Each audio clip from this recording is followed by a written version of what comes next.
Il y a 3000 ans, les premiers peuples apparaissent sur le continent européen sans que pour autant la vie humaine ait une grande valeur. Les hommes s'entretuent pour la conquête des territoires et ceux qui ne meurent pas dans les batailles sont réduits en esclavage par les vainqueurs.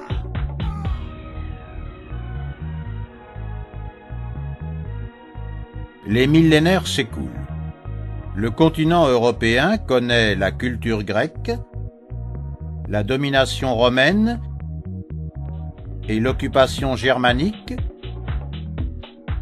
mais en l'an 1000 de notre ère, la vie ne vaut toujours pas grand-chose. Acclamés comme des héros, les rois guerriers sont de véritables bouchers poursuivant la chasse à l'esclave au-delà des mers et voulant convertir à leur Dieu ceux qui ne le connaissent pas. Ce Dieu est un concept diffusé en Europe par des prêtres provenant du Proche-Orient. Ces hommes visionnaires prêchent une dimension divine au-delà du monde réel. Ils affirment qu'il existe un Dieu, l'unique créateur du ciel, de la terre et de l'homme, et que ce Dieu a envoyé son Fils Jésus sur terre pour pardonner les péchés des êtres humains. Toutefois, des conceptions différentes et des dissensions apparaissent au sujet de ce même Dieu et provoquent de sanglants conflits. Les conflits continuent jusqu'au début du XXe siècle avec les guerres mondiales qui dévastent le continent européen et causent des millions de morts.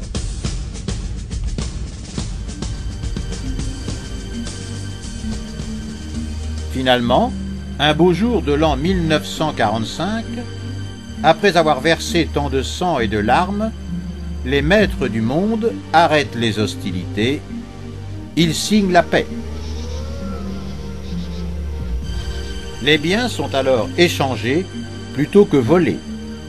Le commerce prospère et la vie devient un délicat équilibre à gérer, non plus par les armes, mais par la négociation. Les deux puissances gagnantes de la dernière guerre mondiale émergent alors, les États-Unis et l'Union soviétique. Les États-Unis prônent le capitalisme et visent un contrôle global du monde soumis à leurs ordres. Les guerres mondiales ne s'étant pas déroulées sur leur continent, ils peuvent ainsi produire et vendre une énorme quantité d'armes sans être dérangés, devenant si riches qu'ils parviennent à imposer le dollar américain comme monnaie internationale au lieu de l'or.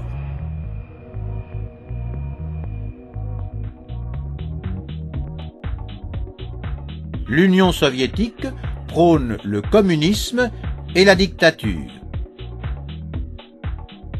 Son territoire est le plus vaste de la planète et à la fin des guerres mondiales, il englobe les pays de l'Est. L'Europe, elle, est au cœur des intérêts des États-Unis et de l'Union soviétique. Se retrouvant en face à face sur ce continent accablé par les guerres mondiales, il n'est pas bien difficile pour ces deux puissances de se le partager, formant ainsi deux blocs. Le bloc bleu a l'idéologie capitaliste, comprenant les pays de l'Europe occidentale sous l'influence des États-Unis, et le bloc rouge a l'idéologie communiste, comprenant les pays de l'Europe orientale sous l'influence de l'Union soviétique. C'est la guerre froide entre les deux blocs, aux antipodes quant au mode de pensée. Dans le bloc rouge, tout est propriété d'État, la liberté de voyager est restreinte, le commerce est contrôlé et la concurrence interdite. Dans le bloc bleu, au contraire, la propriété est privée, la liberté de mouvement est totale et le commerce et la concurrence sont libres.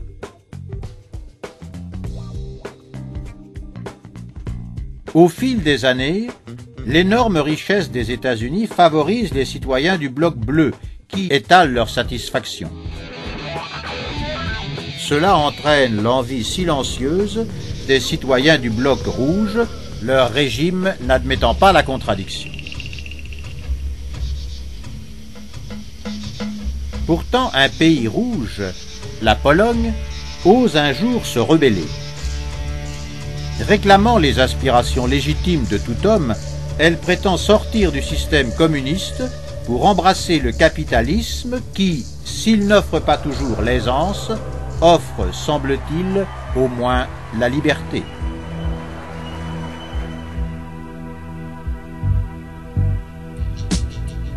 Pensant qu'aucun État n'oserait intervenir dans leurs affaires privées, parce qu'il serait bien trop dangereux pour quiconque de s'immiscer dans les questions du bloc rouge, craint par le monde entier, les chefs de l'Union soviétique décident alors d'occuper militairement ce pays rebelle.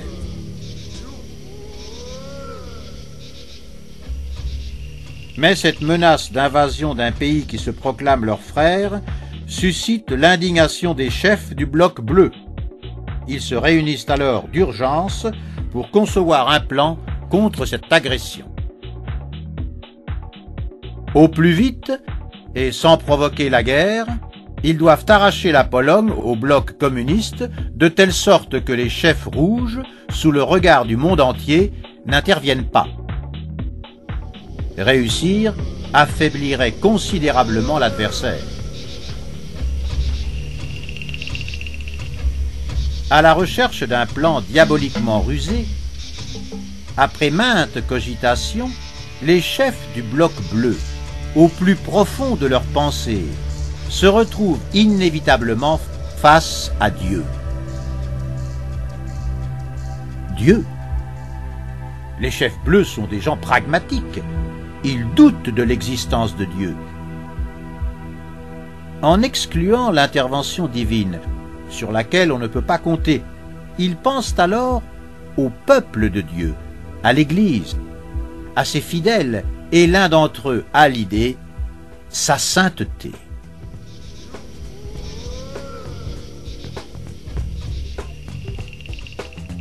Il est alors connu que les Européens, fussent-ils du bloc bleu ou du bloc rouge, sont fidèles au même Dieu et suivent le sort de l'Église. Que se passerait-il si sa sainteté, le représentant de Dieu sur terre, était un prêtre natif de la Pologne, ce pays sur le point d'être agressé? Et que se passerait-il si cette même sainteté, en tant qu'homme, se sentait obligé de défendre sa terre? Qui oserait la frapper parmi les soldats rouges qui sont des gens du peuple et qui l'aiment comme un père? Cela empêcherait probablement l'invasion.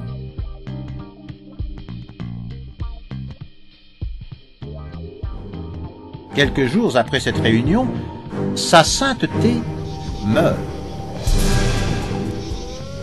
Fort pressé par les chefs bleus, l'Église désigne alors un grand prêtre polonais en tant que sa sainteté, et cet homme ne perd pas son temps. Le jour même de son sacrement, il envoie un message à toutes les nations du monde. Il déclare que si son pays est attaqué, il se postera à la frontière et qu'avec Dieu à ses côtés, il maudira pour l'éternité quiconque oserait frapper sur le chef de l'Église. Le message se répand vite et fait grand bruit. Immédiatement, les nations et les églises du monde entier font savoir que sa sainteté est à protéger en tant que représentant d'un Dieu, et ce, même s'il n'est pas le leur.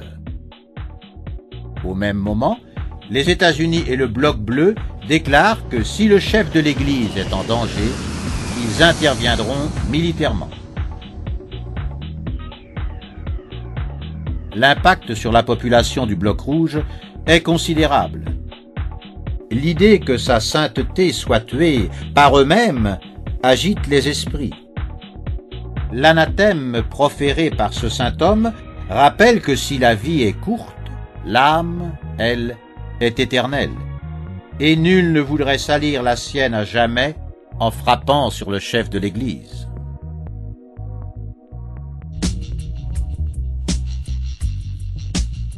Pour les chefs rouges, la situation est délicate.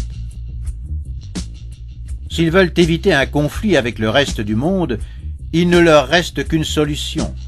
Ce grand prêtre doit mourir. Si sa sainteté précédente est décédée à l'improviste, et certainement avait-elle été assassinée, l'actuel peut aussi bien mourir subitement. Que le monde pense à une malédiction contre l'Église ou à une intrigue, si ce meurtre ne laisse pas de traces, nul n'aura rien à redire. Cette invasion doit se faire, coûte que coûte, et avec fermeté. L'histoire enseigne qu'il est plus sûr d'être craint que d'être aimé.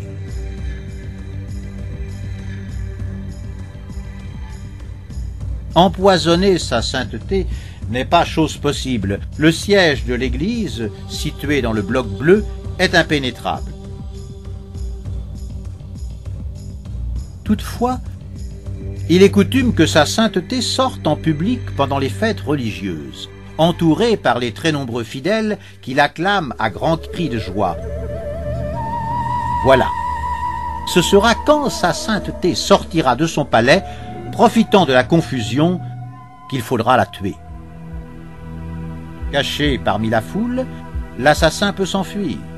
Et s'il se fait prendre, cela doit apparaître comme étant le geste isolé d'un fou qui, comme c'est souvent le cas, tue un personnage fameux pour savourer la notoriété. Le risque est néanmoins fort. Le complot doit rester secret et il faut se dépêcher. Pour effectuer cet assassinat, des guerriers rouges qui n'ont rien à perdre sont choisis. Ce sont des hommes durs qui obéissent et se taisent.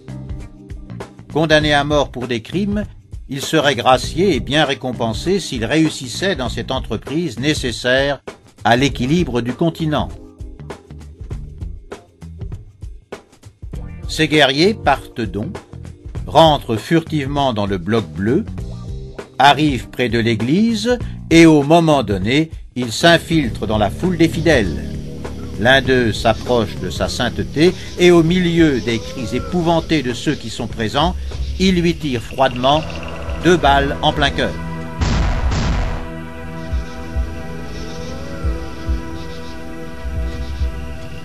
Mais évidemment, Dieu existe et il aime son prêtre.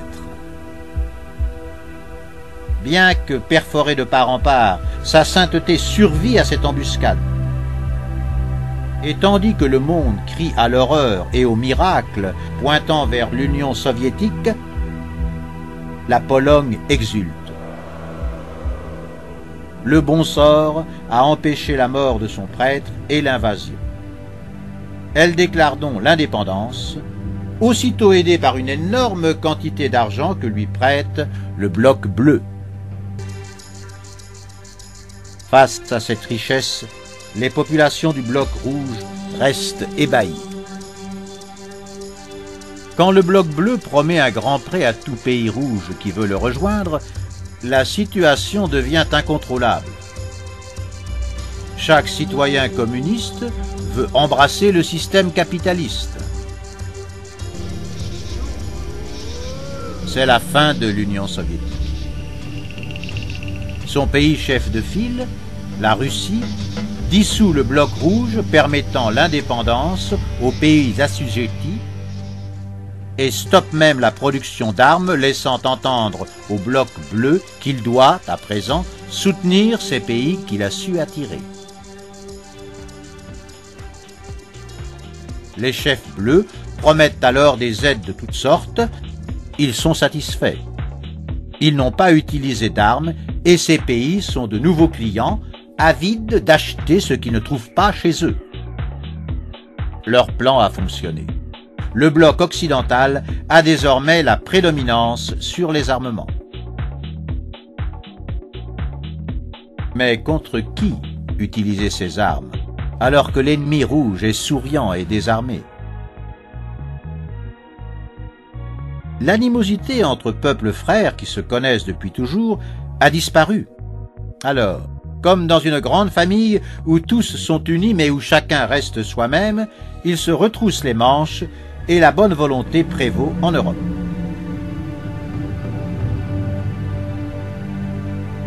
Mais un obstacle grave entrave son économie.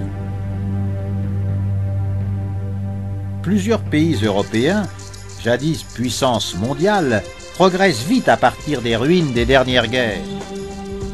Et cela inquiète les États-Unis qui, suite à la dissolution du Bloc rouge, sont devenus les seuls maîtres de l'Europe.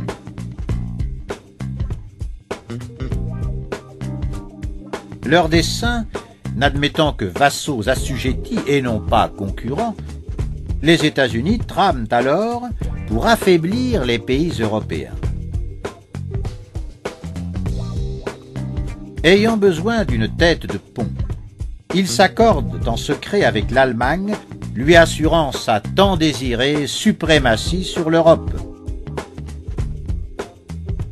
Puis ils poussent jusqu'à achever la fusion des pays européens dans une structure supranationale, l'Union européenne.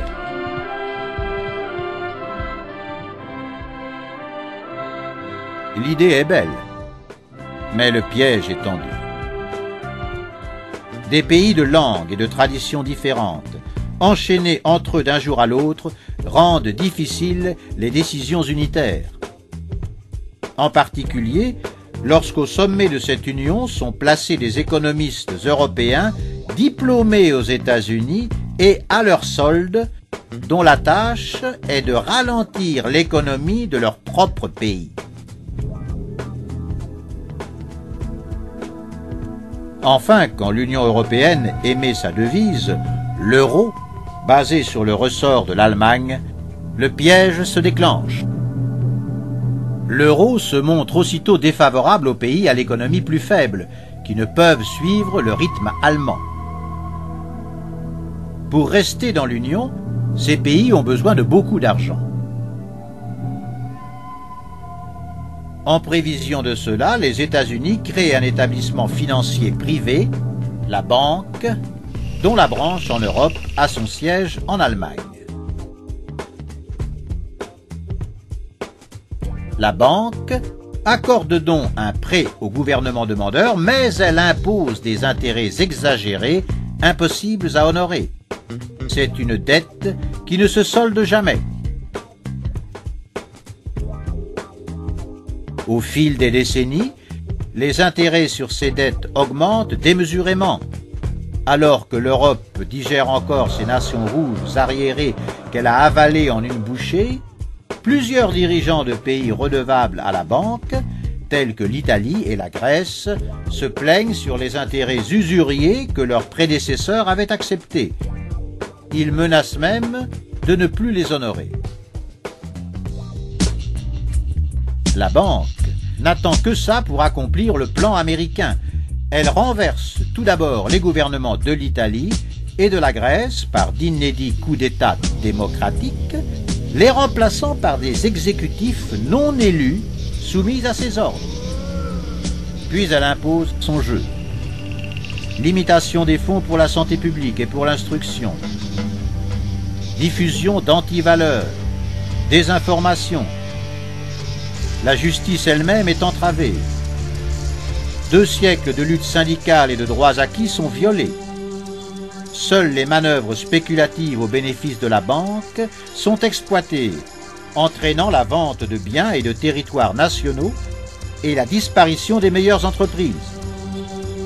La peur de perdre son travail et de ne pas en trouver un autre devient permanente.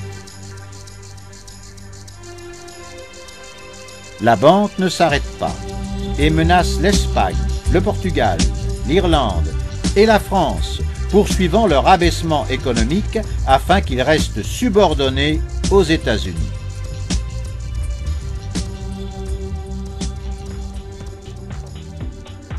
À la recherche désespérée de capitaux, les pays européens décident de se débarrasser de leurs vieilles armes. Qu'en faire maintenant qu'ils sont en paix? Cette ressource devient obsolète, tandis que la demande d'armes reste forte dans les continents aux pays moins avancés. Alors, ils les leur vendent. Lorsque ces pays reçoivent les armes, l'enfer se déclenche. Ils se déchirent entre eux si férocement qu'une grande partie de leur population fuit désespérée vers l'Europe, en affrontant la mort sur des barques de fortune. Les plus chanceux accostent, désorientés, détruits par le voyage et par le chagrin. Ils parlent une autre langue et souhaitent ne pas être chassés. Ils sont des centaines de milliers, tout nus et affamés, et leur peine vient de la vente de ces maudites armes.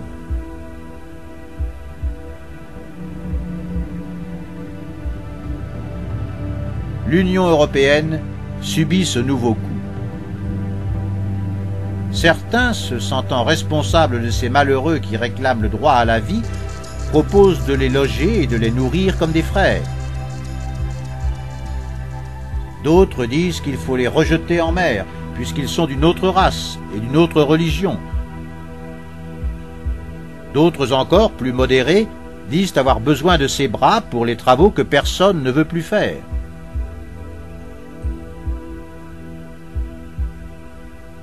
Les pays européens se partagent alors ces pauvres gens, ils leur donnent un logement de fortune et le nécessaire pour la nourriture, puis ils les mettent aux travaux les plus durs.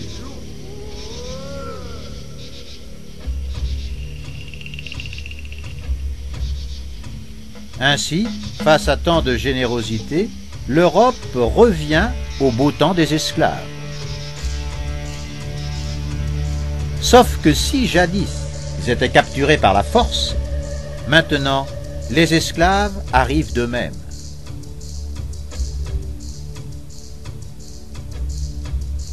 C'est inévitable. Par un caprice du sort, pour l'ambition de quelques humains, l'histoire de l'Europe a été bâtie sur les armes, sur l'argent et sur l'esclavage.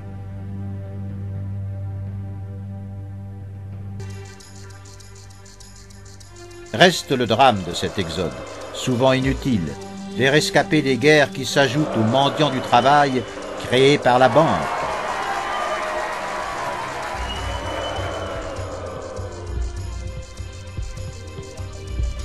Pour sortir de cette confusion, il ne reste plus aux pays de l'Union européenne qu'à faire un seul pas, le plus démocratique. Organiser tous ensemble un référendum. Qu'ils demandent à leurs citoyens s'ils sont d'accord ou pas avec l'Union européenne, avec l'euro imposé sans les consulter, et avec les gouvernements non élus.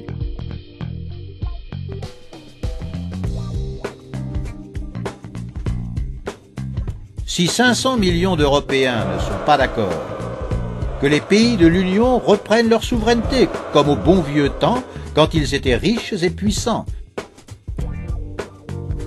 et qu'un mandat d'arrêt international soit lancé à l'encontre des seigneurs de la banque qui entraînent l'Europe vers la misère.